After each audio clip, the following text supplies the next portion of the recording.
In other words, all that you ever have been or ever will be, in fact, all that mankind ever was or ever will be exists now. What's going on, guys? Welcome back to another Tabbie Talks. For those of you who are new here, I'm Tabbie. For those of you who are not, thank you for your continued support, love, and return. So today we're continuing on with the power of awareness. Once again, this audiobook is free, available on YouTube. Google it, or you can YouTube it. Also, you can get it from Amazon. So I get nothing for this other than the gift of being able to empower you so that you can step into truly understanding that you are already the person that you desire to be. And it's so perfect because there's another quote, but it says that signs do not precede, they follow. And what does that mean? Oftentimes we look at things and we say, oh, that must be a sign that this is to come. But what you're going to find and experience, which is exactly what is happening in this moment for me, is that the signs that you are in alignment with what it is that you want come after you're already on the bridge of incidents. So Neville Goddard is such a great resource, but I want to go ahead and emphasize, we're going to go over that line again. I'm going to break it down. And I'll tell you my sign, which wasn't really a sign, but I literally just made a video. It's just a very quick one. Go check that out, about my father's house has many mansions. And this is just perfectly right in line with that. So in other words, all that you ever have been or ever will be, in fact, all that mankind ever was or ever will be exists now.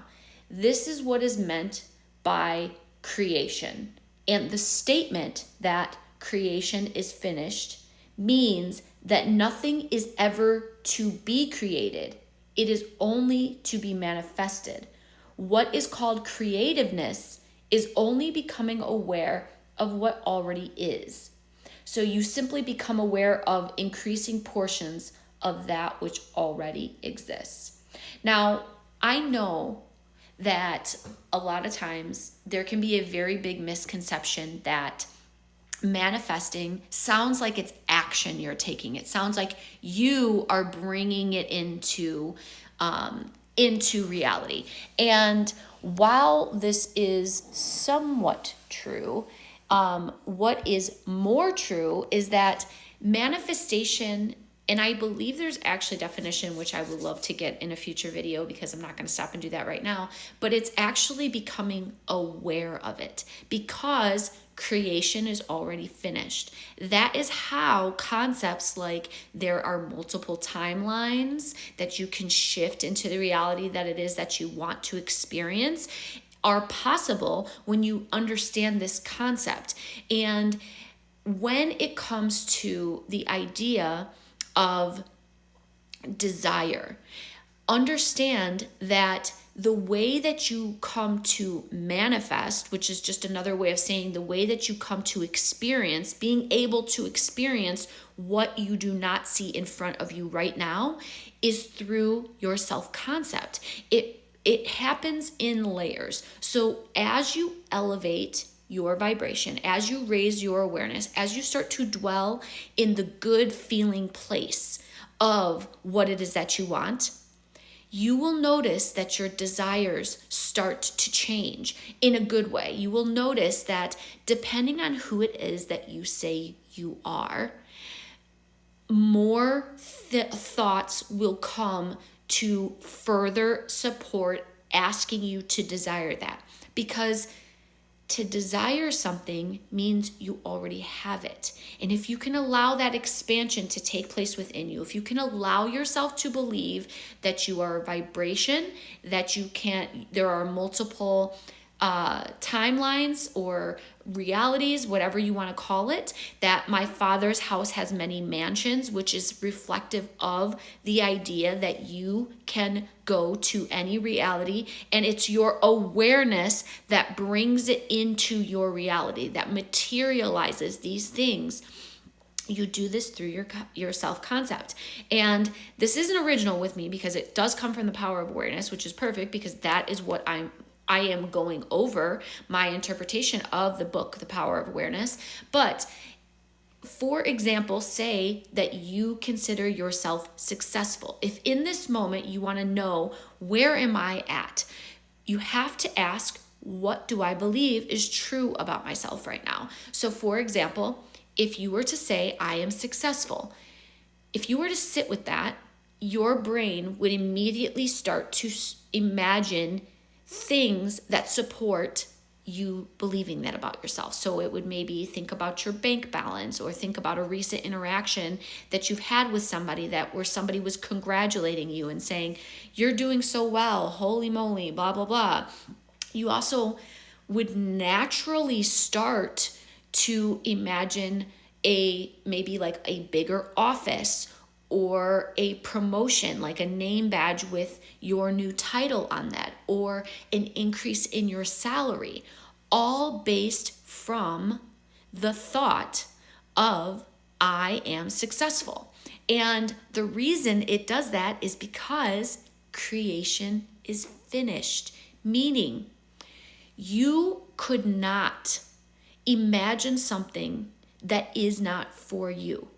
The desires of your heart were placed there by Source, God, the universe. So if you are desiring it, it's because it's not that you don't have it and you want it. It is a very magical and cryptic way of saying to you, you already have it in one of those mansions. You already have it. So the desire was given to you so that you would think on these things.